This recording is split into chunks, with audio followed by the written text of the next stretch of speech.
We turn storyboards into reality or the director's dreams into reality.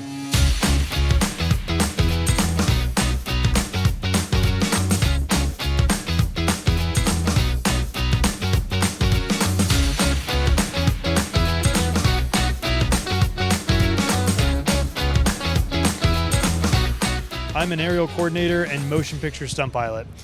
The aerial coordinator is part of my job. I put together these jobs for production studios and also airlines, OEMs, manufacturers, but the fun part of my job is I get to go fly. We have our Aero L39 Albatros behind us that we've trademarked the Cinejet.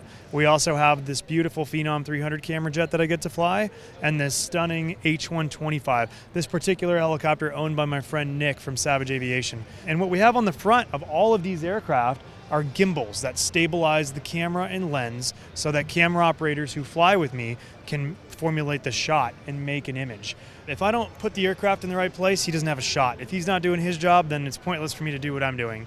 And so it's actually really fun. You're kind of co-oping with your friend to create really, really groundbreaking aerial cinematography. I always say my favorite thing for the movie work, we turn storyboards into reality or the director's dreams into reality.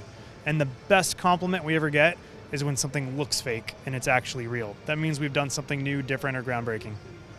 You've been involved with some major projects. Talk to me a little bit about how those come about, the amount of work that must go into something like that, because none of that's small dollars and none of that's low pressure.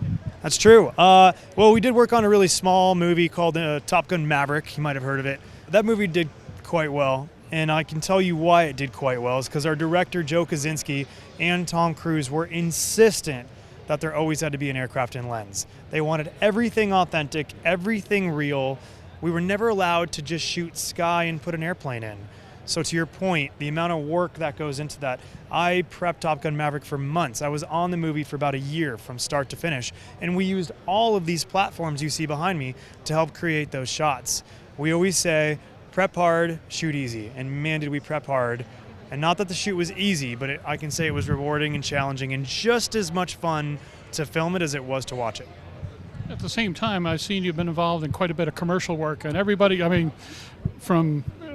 got a biz jet, it's got to look phenomenal, worth every bit of the tens of millions of dollars, and it's your job to provide the sizzle reel. It is. We have a turnkey full-service aerial production company called 3 Delta Fox for Alaska, United American Delta, Gulfstream, Bombardier, you name it.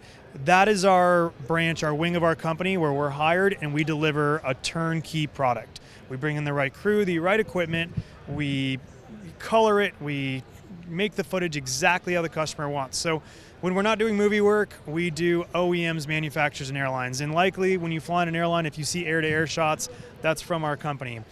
And the thing is it doesn't matter, it's not a movie. We just love filming airplanes, showing them in their natural environment, gear up, clean wing, moving through the clouds. That's how we love filming aircraft.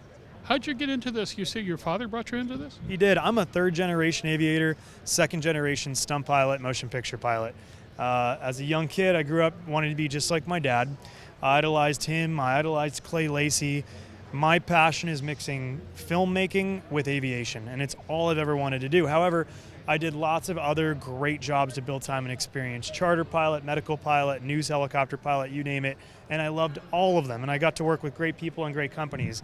By the time I was 27, I had enough hours experience to come back and do my dream job. Filming and flying, it's all I ever want to do, and I'm glad to be here.